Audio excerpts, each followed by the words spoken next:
성탄절을 며칠 앞두고 있습니다. 이번 성탄절 헌신으로 맞이하는 성탄절이 됩시다 하는 그런 제목으로 오늘 말씀을 전하도록 하겠습니다.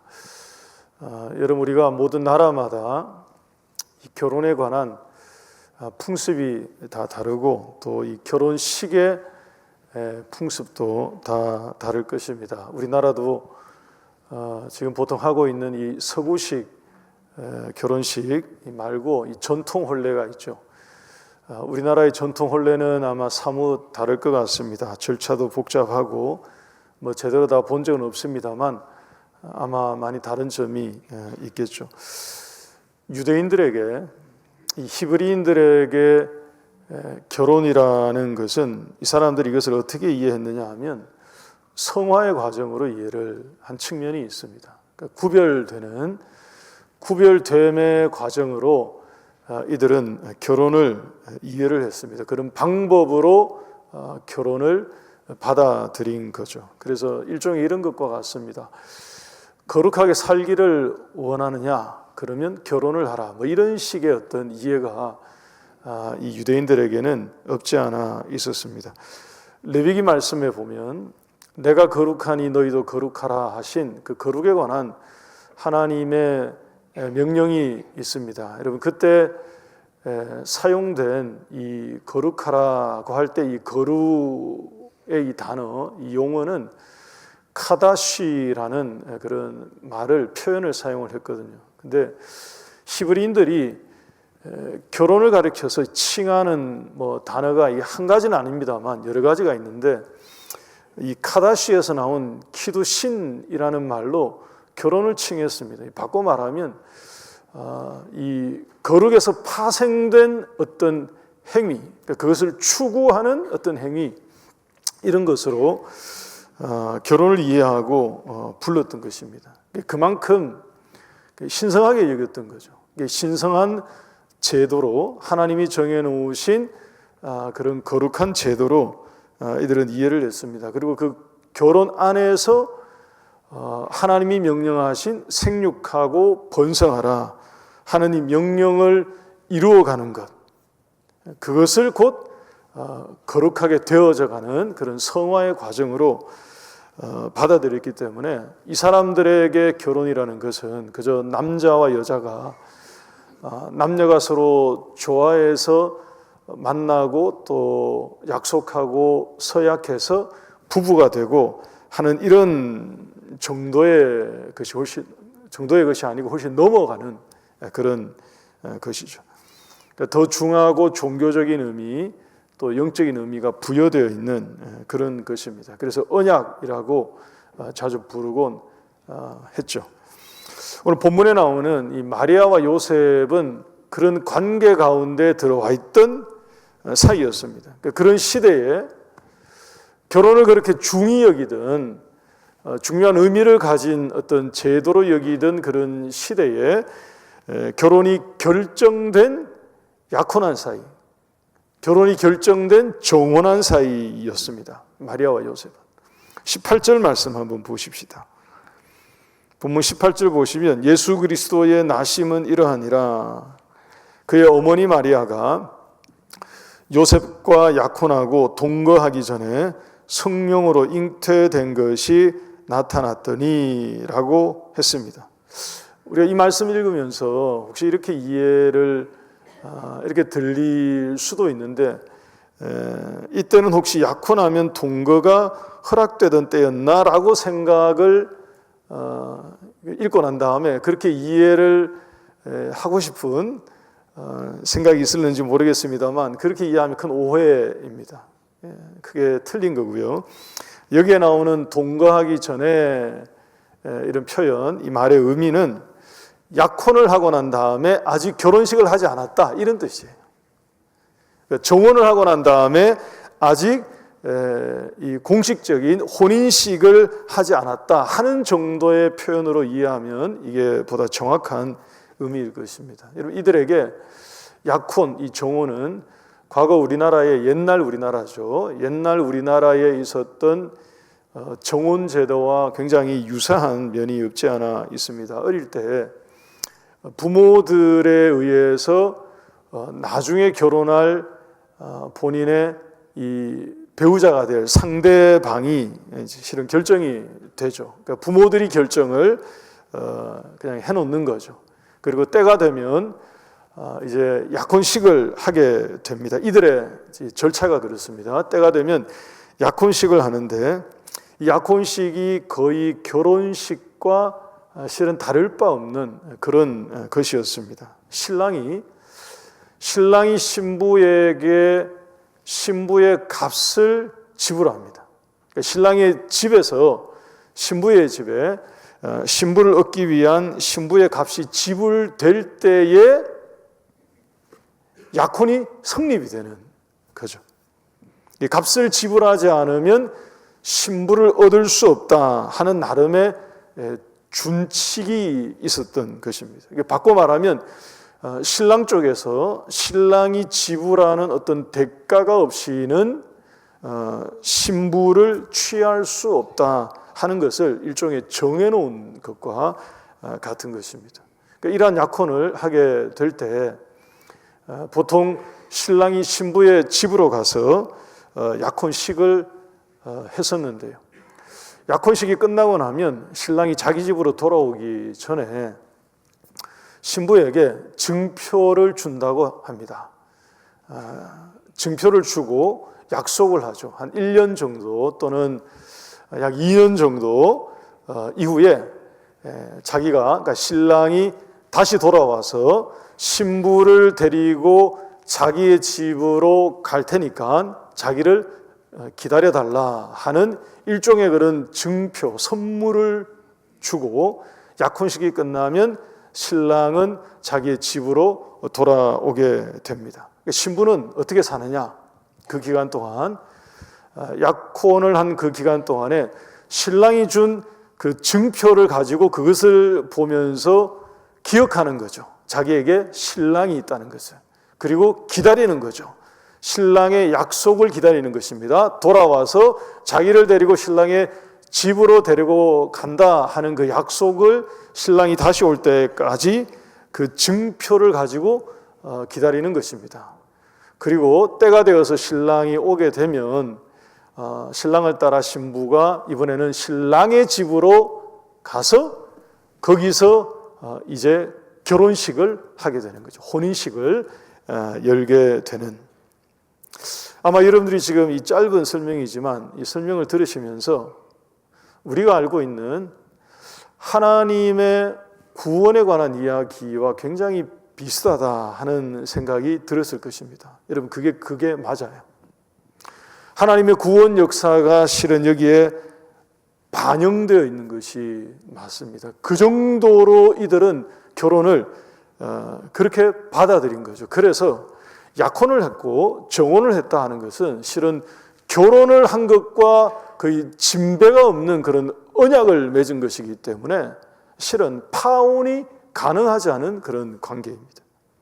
그러니까 매우 예외적인 그런 상황이 생기지 않으면 이 약혼을, 정혼을 깰 수 없는, 파할 수 없는 그런 거의 결혼과 같은 그러한 것이었습니다. 딱 한 가지 이유가 예외적인 경우입니다.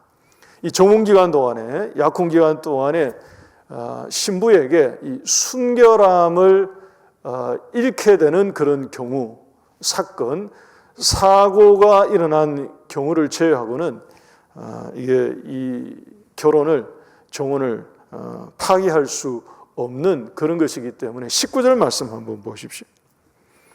오늘 보면 19절 보시면 요셉을 가리켜서 그의 남편 요셉은 이렇게 표현하고 있죠. 이렇게 불러도 실은 전혀 어색하거나 이상하지 않는 그런 것이었습니다. 그런데 우리 모두가 다 알고 있다시피 이들 사이에 그 문제가 생겼습니다. 결혼을 약속한 신부인 마리아에게 자신도 알지 못하고 그리고 남편도 알지 못하는 아이가 생겼다는 것입니다. 방금 전에 설명을 드린 것처럼 여러분 이 사람들에게 결혼은 성화를 추구하는, 거룩을 추구하는 그런 것을 위한 제도, 과정, 그런 것이었기 때문에 다른 모든 이유는 실은 이 정원을 파괴할 수 없는 것이지만 이들에게 일어난 지금 이 일, 지금 이 상황, 이 사건, 이 이유는 실은 파하지 않을 수 없는 그런 이유가 실은 되었던 것입니다.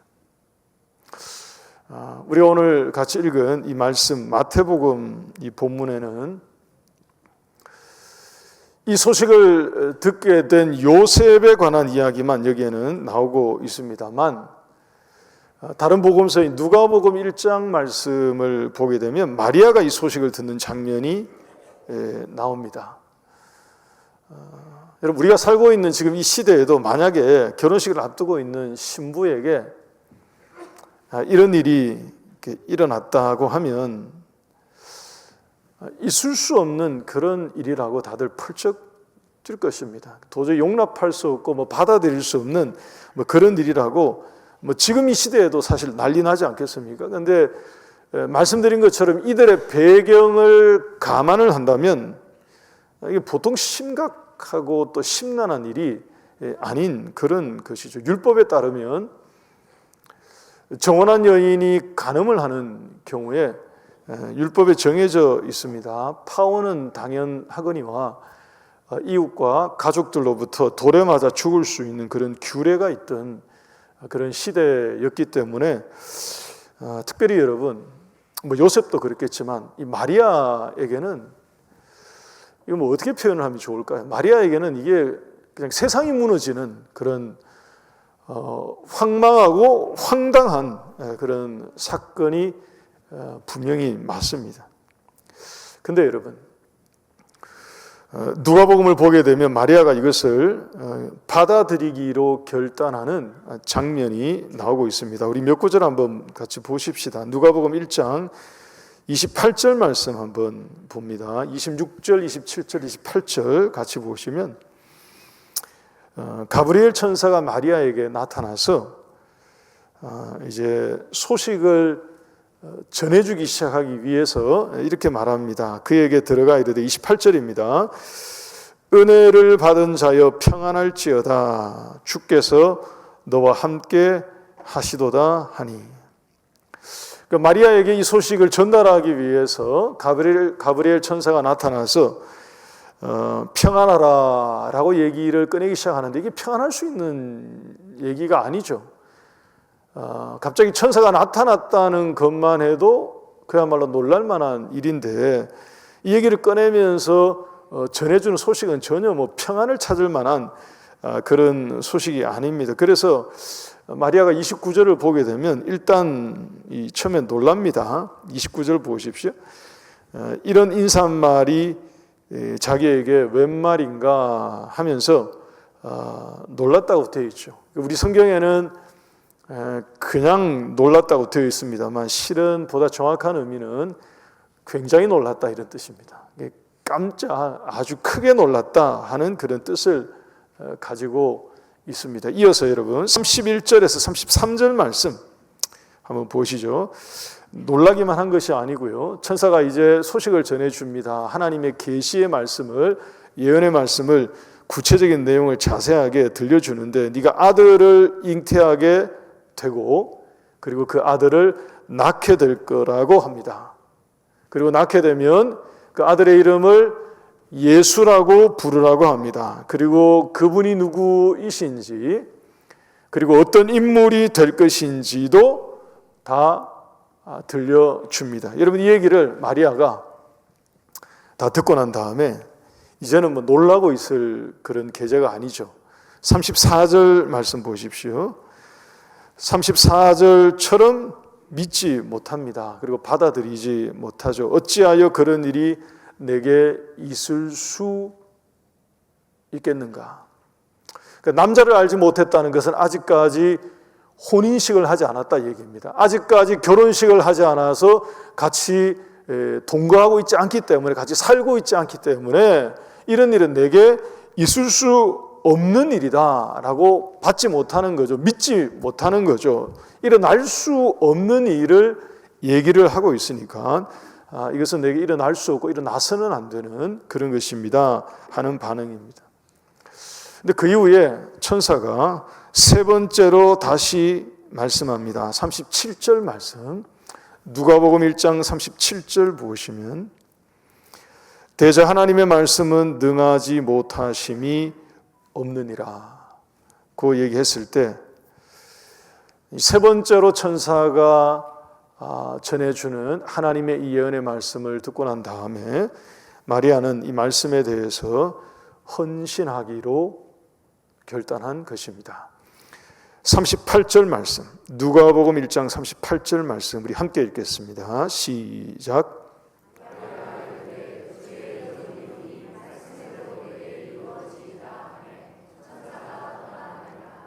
아멘. 여러분 매년 성탄절마다 우리는 마태복음, 누가복음에 나와 있는 이 내용, 이 사건에 관한 내용을 한 번씩은 최소한 매년 이맘때 즈음에는 듣습니다. 그래서 우리 너무 잘 알고 있고요. 또 많이 들었기 때문에 실은 제가 굳이 설명을 자세하게 안 해도 무슨 설명을 하는지 그 다음 설명까지 여러분들은 다 아실 것입니다. 누가복음 1장 38절 이 말씀을 우리가 읽을 때에 마리아가 그냥 그랬나 보다 너무 잘 알고 있기 때문에 좀 그렇게 느껴지실는지 혹시 모르겠습니다만 여러분 생각해 보십시오. 여러분 이것은 여인이 할 수 있는, 실은 여인이 할 수 없는 거죠. 여인이 할 수 없는, 근데 마리아가 한 여인이 할 수 있는 가장 큰 헌신인 것입니다. 맞습니까? 여러분 이것은 상상을 한번 해보세요. 결혼식을 앞두고 있는 여인이에요. 결혼을 정했습니다. 정혼기간이에요. 그래서 결혼식을 이제 앞두고 있는 그런 약혼한 신부인데 그 신부의 입장에서 자기의 몸과 태를 내어드리기로 결단한 것입니다. 이게 이해할 수 없는 그런 거죠. 하기가 어려운, 가장 어려운 헌신이 아닐 수 없습니다. 여러분 성경에 보게 되면 하나님 앞에 자기에게 가장 귀한 것을 내어드리는 그런 헌신을 하는 사람들, 인물들을 많이 소개하고 있습니다. 우리가 예를 들어서 얘기하면 대부분 다 알만한 그런 유들이 많죠. 사르밧 과부, 자기의 마지막 남은 양식을 기꺼이 내려놓는 게 자기가 먹어야 되는 마지막 음식인데 이것을 주를 위해 드립니다라고 내려놓는 것, 굉장한 헌신을 실은 한 거죠. 같은 이름의 다른 마리아입니다만 예수님의 장례를 앞두고 막달라 마리아가 향유 옥합을 깨트려서 예수님에게 부어드리는 그런 헌신, 그야말로 가장 값진 그런 헌신을 드린 그런 사례들이 맞습니다. 근데 여러분 그런 류의 헌신들은 그래도 그게 재산이지 않습니까? 그게 그래도 향수잖아요. 향유이지 않습니까? 바꿔 말하면 이게 대체 가능한 거죠. 뭐 전부를 드렸다고 해도 재산 같으면 전부를 드렸다고 해도 그 다음에 다시 경제활동을 할 수 있지 않습니까? 그러니까 뭔가 보완이 가능하고 뭔가 원래대로 회복이 가능하고 뭐 그런 것일 수 있을 겁니다. 근데 오늘 이 말씀에 나오는 이 마리아가 자신의 태를 내어드렸다 하는 이것은 여러분 정말로 어렵고 위험한 헌신이 아닐 수 없습니다. 자기에게 있어서는 결혼을 앞두고 있는 신부이자 처녀이자 여인의 입장에서는 무엇으로도 바꿀 수 없는, 사실은 바꾸어지지 않는 그런 대체 불가능한 헌신을 한 것입니다. 이것을 결심했을 때 실은 이 여인은 자기의 인생을 접겠다는 결심과 같은 것 아니겠습니까, 여러분? 결혼을 앞두고 있는 신부의 입장에서 그 모든 것을 잃어버릴 수 있는, 목숨도 잃을 수 있는 그런 헌신임에도 불구하고 예수님을 위해서 말 그대로 자기의 몸을 온전히 내어드린 그런 헌신이 어떤 것입니다. 우리 사랑하는 한울교회 성도 여러분, 우리가 이번 성탄절 맞이하면서 이 마리아처럼 이번 성탄절이 우리 모두에게, 저와 여러분들에게 헌신을 결단함으로 맞이하는 그런 성탄절이 될 수 있기를 축원합니다. 아멘이십니까, 여러분? 여러분, 우리의 삶을 한번 돌이켜봐 보십시다. 이제 한 주 남았거든요. 성탄절을 앞두고도 있으면서 또 이제 연말 딱 한 주, 2024년 한 주 남았습니다. 혹시 우리의 삶을 돌아볼 때 하나님이 정말 내게 헌신을 요구한 부분이 있을 수 있습니다, 여러분. 하나님이 우리의 삶에 어떤 재능을 요구하셨고요, 시간을 요구하셨고, 그 어떤 것에 내 삶의 한 영역을 헌신하기를 요구하신 것을 우리가 알고 있을 수 있어요.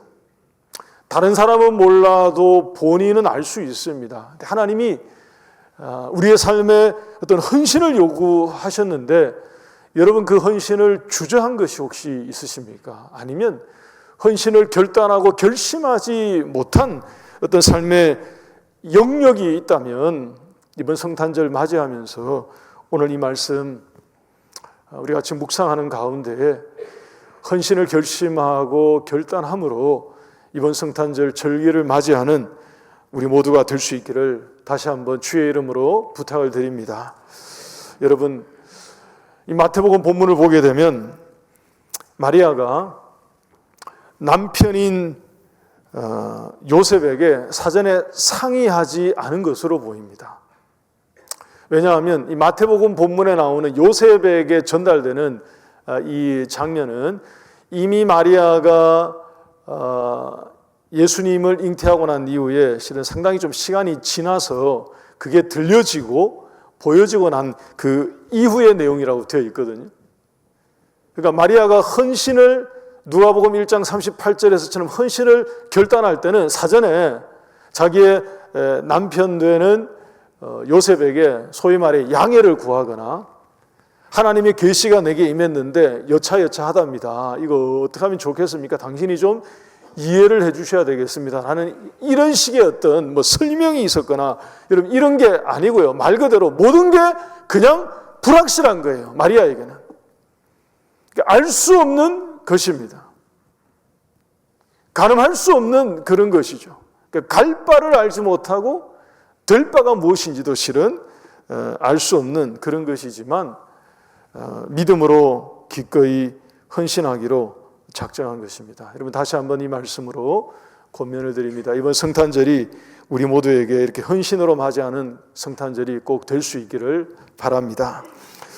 여러분 이렇게 헌신을 결단하게 되면 하나님이 그 헌신 위에 하나님이 약속하신 약속을 열매로 바꿔주시는 줄 믿으시기를 바랍니다.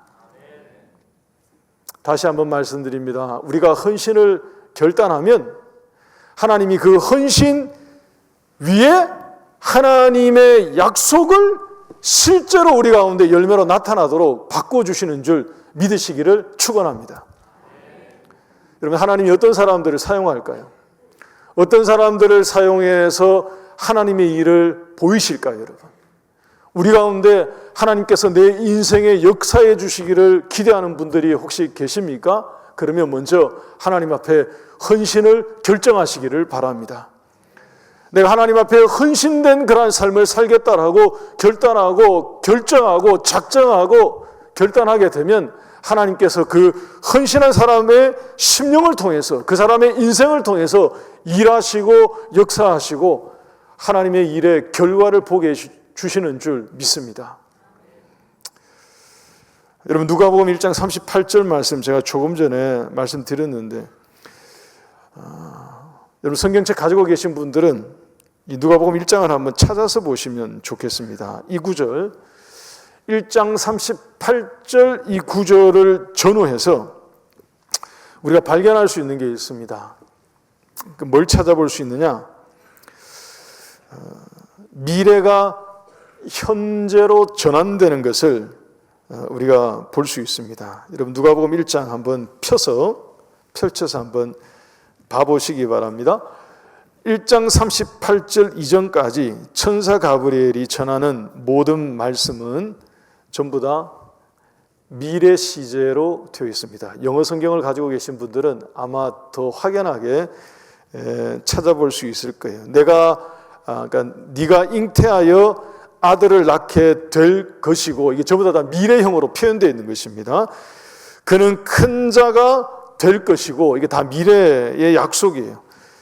지극히 높은 자의 아들로 불리어지게 될 것이고, 이게 전부 다 미래입니다. 성령이 너에게 임하게 될 것이고, 이것도 다 미래고요. 지극히 높으신 자의 능력이 너를 덮으실 것이고, 이것도 전부 다 미래형으로 표현되어 있습니다. 전부 다 미래 시제예요.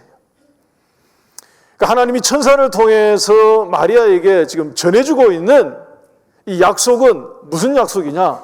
지금 실은 된 게 아니에요.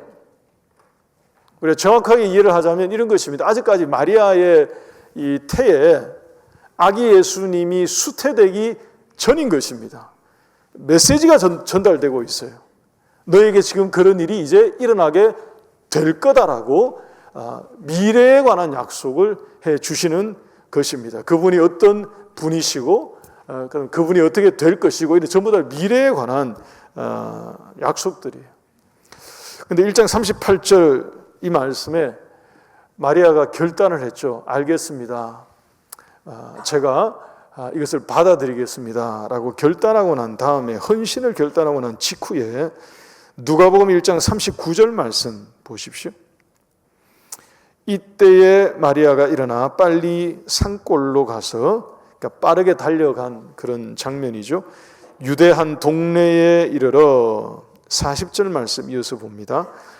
사가랴의 집에 들어가 엘리사벳에게 문안을 하니까 엘리사벳이 마리아를 보는 순간에, 마리아를 만나서 보는 순간에 뭐라고 고백하느냐? 42절 말씀, 찬양이죠.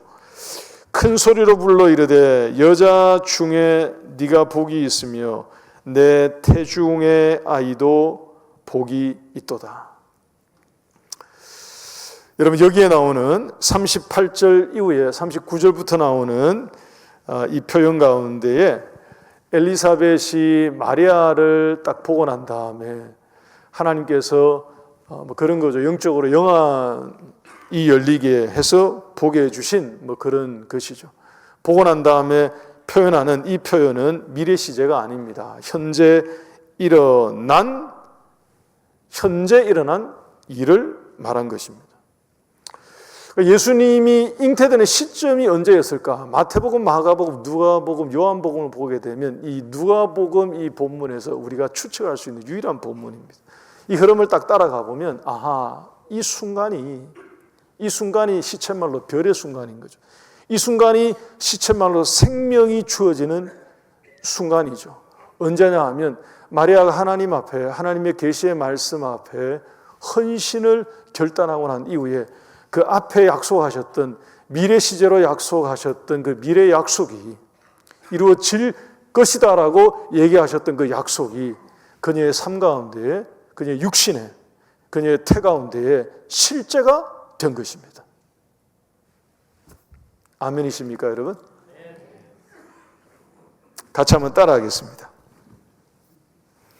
헌신을 결단하면 미래가 현재가 됩니다. 다시 한번 따라하겠습니다. 헌신을 결단하면 약속이 열매가 됩니다. 여러분들이 꿈꾸고 있는 미래의 어떤 비전이 있고 꿈이 있고 소망이 있고 계획이 있습니까? 그것이 정말로 하나님이 이루어주시는 현재의 실제로 나타나는 그러한 결과로 보여지는 그런 열매로 나타나기를 정말로 원하십니까? 여러분 그렇다면 하나님 앞에 먼저 헌신을 결단하시기 바랍니다. 하나님께서 헌신을 결심하고 헌신하는 그 마음 가운데, 그 인생 가운데, 그 삶 가운데 이 마리아에 관한 이 내용을 보니까 하나님이 보여주신 거예요. 그가 헌신하고 나니까 하나님께서 그의 몸 가운데, 태 가운데 정말 생명을 심어주신 거죠. 아기 예수님을 통해서 나타나도록, 나시도록 하나님이 은혜를 베풀어 주신 거죠. 우리 모두에게 이번 성탄절 맞이하면서 헌신을 결심함으로 우리에게 막혀있던, 때로는 좀 막연하던 그런 미래가 구체적인 현실의 그런 은혜와 축복으로 바뀌어지기를 주님의 이름으로 축원합니다. 여러분, 마리아만 헌신한 것이 아니고요, 요셉도 헌신을 못지않게 결단한 것이죠. 19절 20절, 오늘 본문 마태복음 1장 19절 20절 한번 보십시오. 요셉은 원래 이 일을 맨 처음 알게 되고 듣게 되었을 때 조용히 끊고자 했습니다. 조용히 정리하고자 했습니다. 이게 최선이라고 생각을 했던 거죠. 이런 말씀의 표현 그대로 요셉은 퍽이나 훌륭했던 남자가 맞습니다. 의로운 사람이라 이렇게 되어 있죠. 우리말로 하자면 되게 훌륭했던 그런 남자가 맞습니다. 왜냐하면 이때 당시의 문화로 봤을 때 요셉 입장에서는 이것을 가만히 정리하면 손해예요. 요셉은 이걸 어떻게 정리해야 되느냐? 드러내고 끊어야 되는 것입니다. 제가 설교 서두에 설명드린 것을 여러분 잘 떠올려 보시기 바랍니다. 신랑의 입장에서 신부에게 지금 어떤 문제가 생겼느냐, 그냥 사람들의 시선으로 볼 때 순결하면 문제가 생긴 것입니다. 이 정혼을 파기할 수 있는 정당한 이유가 발생한 것입니다.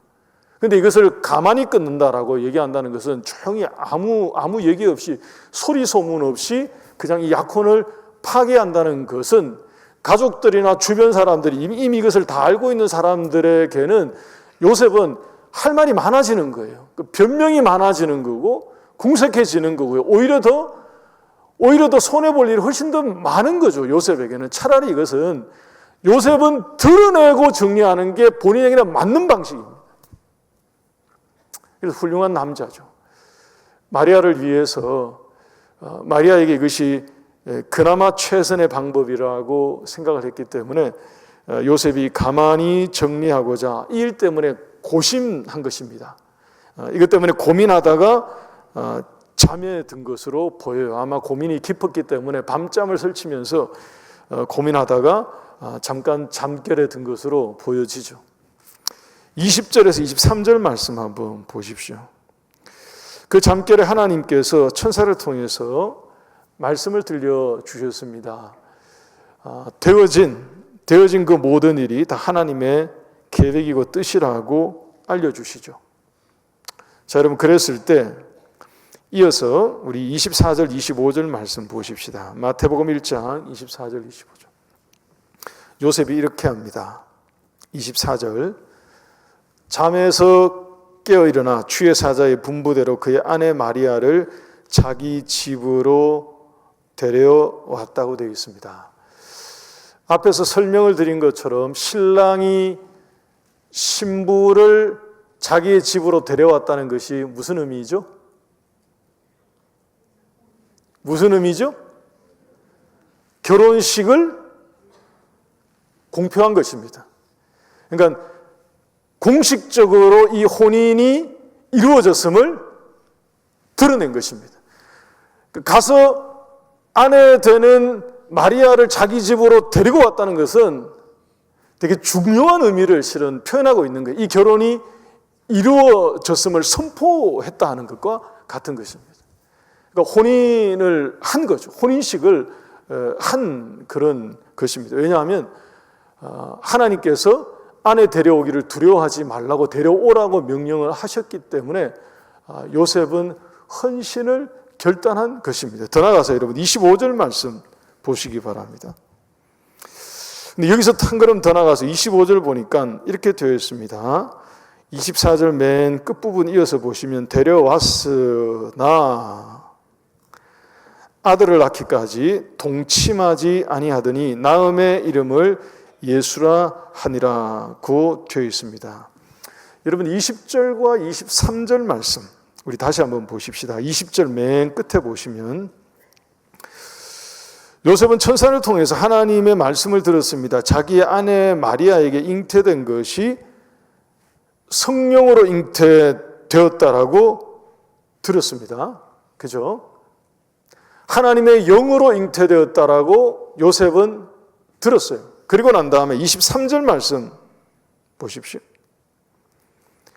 보라, 처녀가 잉태하여 아들을 낳게 될 것이다 하는 예언의 말씀도 23절에서 재차 재확인한 것입니다. 바꿔 말하면 25절에서 요셉이 아내 마리아를 데려와서 동침하지 않았다는 것을, 여러분 이거 그냥 이렇게 읽고 넘어가시면 실은 안 되는 매우 큰 의미가 여기 함의되어 있는 것입니다.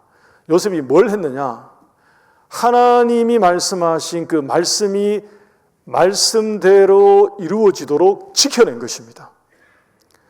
하나님의 말씀은 이 여인의 몸에 지금 잉태된 이 아이가 성령으로 잉태되었다라고 말씀을 하셨고요. 그 다음에 처녀가 아들을 낳게 된다고 얘기했습니다. 그 얘기는 바꿔 말하면 자기가 데리고 온 자기의 아내 이 마리아가 처녀 상태로 유지되고 있다가 예수님을 출생해야 되는 거예요. 낳아야 되는 것입니다. 그래야지 하나님의 말씀이 말씀대로 이루어지는 것입니다. 요셉은 이 말씀을 받고 난 다음에 아내를 데려오고 난 이후에 데려왔으나, 다시 말하면 결혼은 했으나, 혼인식을 했으나 예수님이 출생하기 전까지 동침하지 않았다는 것은 하나님의 말씀이 말씀대로 성취되도록 자기의 삶을 헌신하기로 결단한 것과 같습니다. 믿으십니까, 여러분? 저와 여러분들이 신앙인으로서, 여러분 신자로서 하나님에게 할 수 있는 최고의 헌신이 무엇이겠습니까? 여러분, 우리가 믿음을 가지고 살아가는 성도로서 하나님에게 할 수 있는 최고의 헌신이 어떤 걸까요? 우리 같이 한번 따라하겠습니다. 하나님에 대한 가장 큰 헌신은 믿음과 순종입니다. 우리 한 번 더 하겠습니다. 하나님에 대한 가장 큰 헌신은 믿음과 순종입니다. 여러분, 요셉은 하나님이 그에게 전하여 주신 하나님의 말씀을 믿었습니다. 그대로 믿은 거예요. 성령으로 잉태되었다는 그 말씀을 그대로 믿은 거고요. 데려오는 것을 두려워하지 말라는 그 말씀을 그대로 믿고 순종한 것입니다. 그리고 처녀가 잉태하여 기필코 아들을 낳게 될 것이다 하는 그 말씀을 그대로 받은 것입니다. 도저히 상식적으로는 이해할 수 없고 이성적으로는 받을 수 없죠. 처녀가 어떻게 아들을 낳습니까, 여러분? 근데 요셉은 그것을 그대로 믿었기 때문에 마리아를 데려오고 난 다음에 예수님을 출산할 때까지 동침하지 않았다라고 명확하게 딱 구별해서 우리에게 들려주고 있습니다. 하나님에게 믿음과 순종을 보인 거죠. 여러분, 마찬가지로 성경의 여러 인물들 중에서는 하나님 앞에 열심을 가지고 또 열정을 가지고 주를 위해 열렬히 산다고 말하고 보이고 행한 사람들이 많이 있습니다. 근데 말씀 보게 되면 하나님께서 책망하시는 경우들이 많이 있었습니다. 외식하는 자들, 겉으로 볼 때는 주를 위해서 열렬히 살아드린다고 다 보였지만 하나님은 그들을 책망하셨죠. 사울을 향해서도 마찬가지였습니다. 순종이 제사보다 낫다고 말씀을 하셨죠. 겉으로 볼 때는 아주 거한 제사를 막 올려드리면서 주님을 열렬히 잘 섬깁니다 하는 것을 보여드린다고 액션은 취했지만 하나님이 원하시는 것은 그런 게 아님을 하나님은 알려주셨습니다. 여러분, 요셉은 하나님을 정말로 믿었기 때문에 말씀에 순종했고요. 그것으로 믿음이 없이는 기쁘시게 하지 못한다고 우리에게 들려주셨는데 말 그대로 믿음으로 하나님을 기쁘시게 해드리는 그런 결단, 그런 행동을 보였던 것입니다. 여러분, 한 번 더 말씀드립니다. 이번 성탄절에 우리 모두가 오늘 본문에 나오는 이 마리아처럼 요셉처럼 헌신을 결단함으로 성탄절을 맞이하고 또 우리 하나님 앞에 이 땅에 그야말로 주님이 우리를 위해서 헌신하심으로 오신 것 아닙니까? 주님이 헌신하셔서 우리 가운데 오셨는데 하나님, 이제는 우리가 주를 위해서 헌신을 결단하겠습니다 하는 마음으로 이번 성탄절 맞이할 수 있기를 바랍니다. 우리 오늘 두 가지 말씀드렸습니다. 이 두 가지 기억하고 우리 찬송하겠습니다. 여러분, 헌신을 결단하면 미래의 약속이 현재의 열매가 될 것입니다. 여러분, 두 번째는 하나님에 대한 최고의 헌신은 믿음과 순종인 것을 꼭 기억하셔서 이번 성탄절을 그렇게 맞이할 수 있기를 바랍니다. 우리 찬송하겠습니다.